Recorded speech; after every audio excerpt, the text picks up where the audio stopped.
He ran across the room, grasped the bottom edge of the window and tugged, staring through the glass.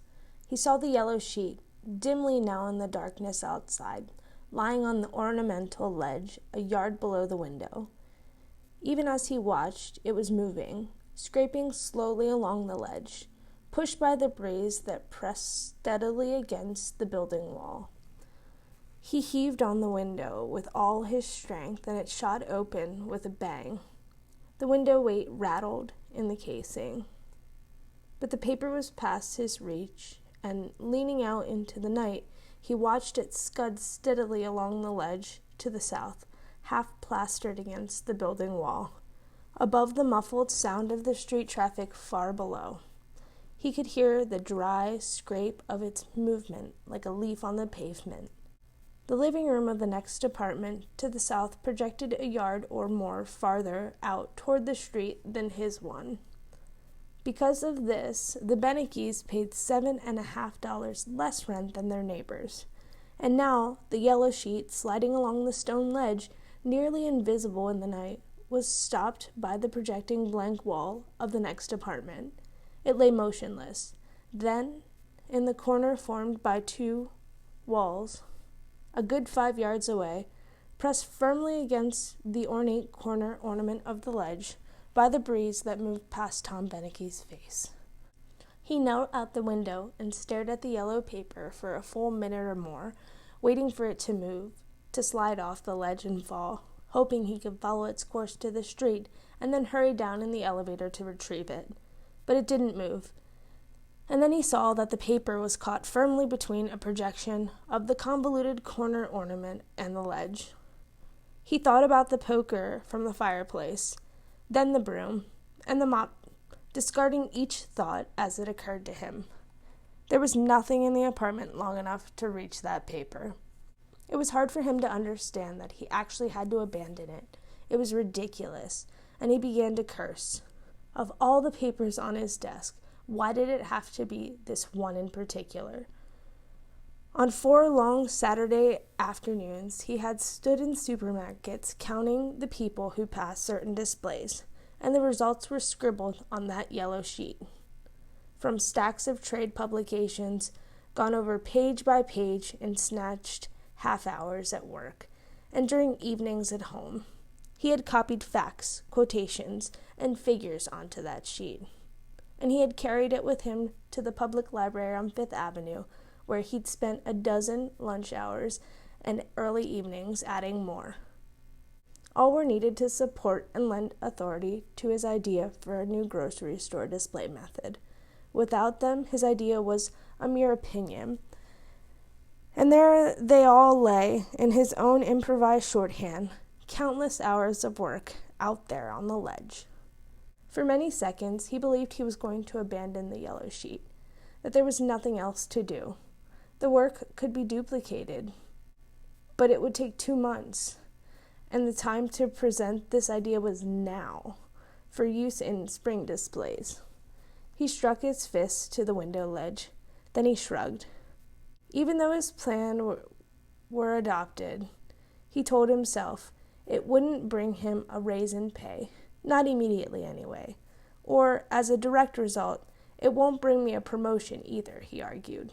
Not of itself. But just the same, and he couldn't escape the thought, this and other independent projects, some already done and others planned for the future, would gradually mark him out from the score of other young men in his company. They were a way to change from a name on the payroll to a name in the minds of the company officials. They were the beginning of the long, long climb to where he was determined to be, at the very top, and he knew he was going out there in the darkness after the yellow sheet, 15 feet beyond his reach. By a kind of instinct, he instantly began making his intention acceptable to himself by laughing at it. The mental picture of himself sliding along the ledge outside was absurd. It was actually comical, and he smiled. He imagined himself describing it. It would make a good story at the office, and it occurred to him would add a special interest and importance to his memorandum, which would do it no harm at all. To simply go out and get his paper was an easy task. He could be back here with it in no less than 2 minutes, and he knew he wasn't deceiving himself. The ledge he saw, measuring it with his eye, was about as wide as the length of his shoe, and perfectly flat, and every fifth row of brick in the face of the building, he remembered leaning out, he verified this, was indented half an inch, enough for the tips of his fingers, enough to maintain balance easily. It occurred to him that if this ledge and wall were only a yard above the ground, as he knelt at the window, staring out, this thought was the final confirmation of his intention. He could move along the ledge indefinitely. On a sudden impulse, he got to his feet, walking to the front closet, and took out an old tweed jacket. It would be cold outside. He put it on and buttoned it as he crossed the room rapidly toward the open window. In the back of his mind, he knew he'd better hurry and get this over with before he thought too much. And at the window, he didn't allow himself to hesitate.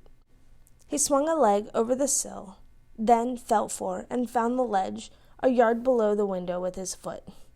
Gripping the bottom of the window frame very tightly and carefully, he slowly ducked his head under it, feeling on his face the sudden change from the warm air of the room to the chill outside.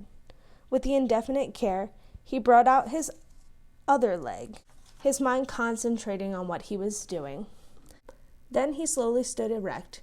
Most of the putty, dried out and brittle, had dropped off the bottom edging of the window frame, he found, and the flat wooden edging provided a good gripping surface, a half-inch or more deep, for the tips of his fingers.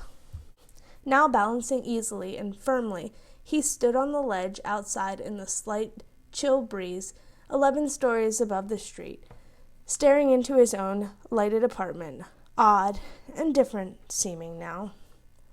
First his right hand, then his left, he carefully shifted his finger-tip grip from the puttyless window edging to an indented row of bricks directly to his right. It was hard to take the first shuffling sideways step, then to make himself move, and the fear stirred in his stomach. But he did it, again, by not allowing himself to think. And now, with his chest, stomach, and the left side of his face pressed against the rough, cold brick, his lighted apartment was suddenly gone, and it was much darker out here than he had thought.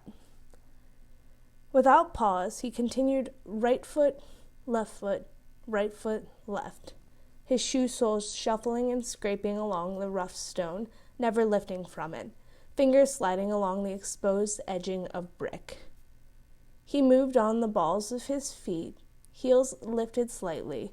The ledge was not quite as wide as he'd expected, but leaning slightly inward toward the face of the building and pressed against it, he could feel his balance firm and secure, and moving along the ledge was quite as easy as he had thought it would be. He could hear the buttons of his jacket scraping steadily along the rough bricks, and feel them catch momentarily, tugging a little at each mortared crack. He simply did not permit himself to look down, though the compulsion to do so never left him, nor did he allow himself actually to think. Mechanically, right foot, left foot, over and again, he shuffled along crabwise, watching the projecting wall ahead loom steadily closer.